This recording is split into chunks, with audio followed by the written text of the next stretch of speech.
What is good, y'all? It is your friend Mix Oracle. Welcome back to my channel where we are uplifting the working creative. And today I am not at my desk working, which is very odd. I wanted to do something a little bit different, get out of my comfort zone with a video. I oftentimes like to create things that are controlled. The environment is controlled, right? There's no grass, there's no cars whizzing by, no wind, all of these different things. But because I'm dedicated to creativity, I thought it made the most sense to actually record here where I'm already at, where I'm already thinking about creative ideas. And so this is where we're at. We're at a beautiful park in North Hollywood today. The sun is out, the breeze is easy breezy and beautiful. And what I wanted to talk about today was shifting identities as a creative. I do a lot of reading on this topic. I love learning about identity shifting and creating characters, believable characters for acting, but also as a means to be of benefit to our entrepreneurial and life goals. Ultimately, a lot of us feel the need to hustle because food still got to be on the table and a roof still got to be over our head, right? So as I do tend to talk very ethereally, I want this to be a very grounded conversation about the type of person you need to be in order to get your goals to manifest in your reality.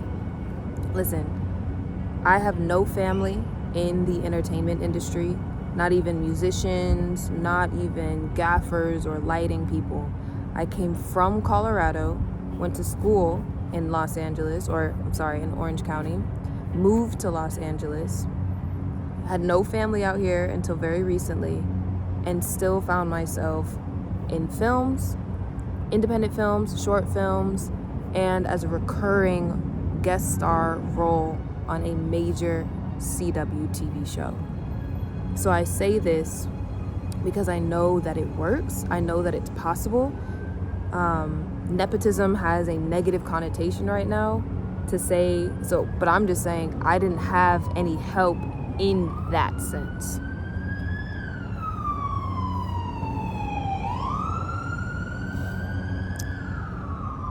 So when thinking about who you need to be in order to achieve your goals, I think there are two avenues of thought. The person who believes they need to change themselves and the person who believes they don't. Those are your two lanes. Ultimately, I believe it is possible to make anything happen, to make it happen. My only hesitancy with someone who doesn't believe that they need to change is the lack of awareness of how much we do change everywhere. We change based off of a family member that we're around. We change based off of what stores we walk into. You change sometimes on your birthday.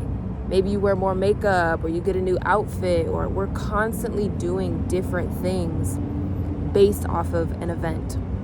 And I believe that our lives should be treated like an event. I believe our lives should be treated just as important as someone's 16th, 21st, or 60th birthday. But it's your life that needs this type of care. So when you're aligning who it is you need to be, what your outlook needs to begin to look like, it should align with your goals. It should align with what you are trying to achieve in the world. So this is step one. What's your objective? What do you want?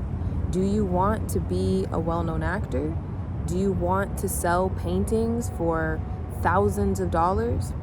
Do you want to have a wonderful decor business? How much money do you want to give back? Are your goals tied to money, or is there something else? Do you want to buy? Look, I'm always going to money, but in this capitalistic society, a lot of it comes to that. But are you wanting freedom? Are you wanting to only work 5 to 10 hours a week? Do you want to be able to spend more time with your children or future children? These are all of these different goals that you can have in mind. There can be tangible goals of, I want to be on a major TV show. Or looser goals. I want my life to look and feel like this. I want to wake up and not feel rushed. I want to wake up and feel like I have a purpose. I want to wake up and know that if anyone in my family needed anything, I could be depended on. Those are some objectives that you can lean on if you so choose. The second aspect that I believe is surrounding yourself with people who have a similar objective as you. It doesn't have to be the exact same, but I would say with the same level of intensity. So if you are a musician and your goal is to be touring with Bruno Mars, I don't know, I'm making something up, then you should probably find yourself around other people who have toured before or who have a goal of being a touring musician as well. And the reason why is because you're gonna have tips and tricks that they've learned on their journey that you can begin to apply before you even get there. So if you find yourself in a room with someone, let's say they toured with Beyonce, you might wanna ask them what that was like, what were the challenges, if you could go back and do something differently, what would you do?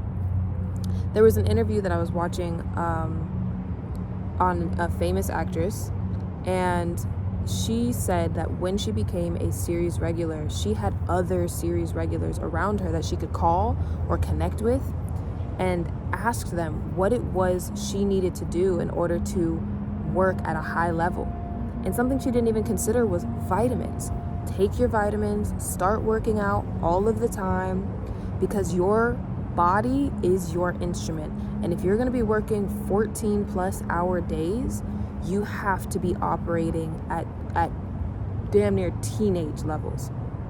She would not have gotten that information, that lesson, until she was at the job. And something very serious could have happened that, listen, when you're number one on the call sheet, you are impacting everyone around you. So you need to show up at a high level.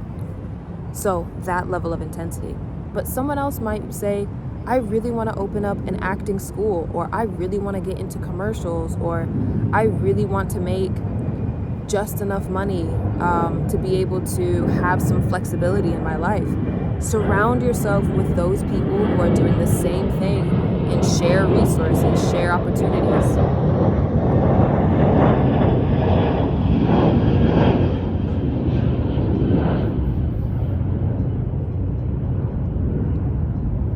Share resources, share opportunities with those people, and really get with folks that are willing to share their journey with you. Be a person that is willing to share a journey as well. And the third and final aspect to all of this, to becoming the person that you need to be, that I want to touch on, is focus. You need to have focus. There are things that I've agreed to, that I've said, I'm going to do this out of a people-pleasing tendency, out of a desire to not feel alone, out of a desire to make someone else feel good, because I wasn't feeling as good at the time. So at least there could be some cathexis, at least there can be some joy in watching other people be joyful. But what happened is, as soon as I got focused on what it was that I wanted, I realized how much energy I was giving to the things that I don't even want at this time in my life. And that's where it gets hairy. You might be focusing on something in your life that you want 20, 30 years from now, legacy type projects, but you're still in apprenticeship. So you need to focus for where you're at and also where you want to go. Now,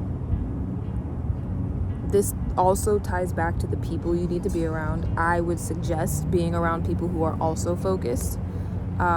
It doesn't necessarily have to be in the same thing as you. My partner is not a creative, right? In the traditional sense. Their work is a 9 to 5, but high intensity. They have a lot of focus. And what this does is give you some freedom, some time where you can focus as well. Because if you're around people who don't have a care in the world, and you're a people person like myself, you'll want to hang around them all the time. And it could be moving. It could be maybe you just need to move somewhere that other people don't always want to drive to or get to. It's a little out of the way, so you won't be bothered as much. Anything you need to do in order to sustain focus for your goal and for who you are. So have a clear objective, intention, goal for where you want to go and what you want to do. Surround yourself with people who have the same level of intensity or a similar goal as you. And number 3, stay focused on your goal. Don't let this goal get shaken up by world events, by things that happen personally to you. Be like a horse with blinders on, focusing on your finish line, but also taking care of any challenges that may come your way. Because those challenges that are put ahead of us when we are focused, that's how we know they are there to strengthen us. All right. Thank you so much for taking some time to listen to this video. I definitely want to do more of these videos where I'm just sharing a bit more of what got me to where I'm at and what I consistently go back to whenever I fall off too. If there's anything you ever want me to talk about, to share in my life, feel free to leave a comment and I would happily do so. Peace. That's all I got for you today.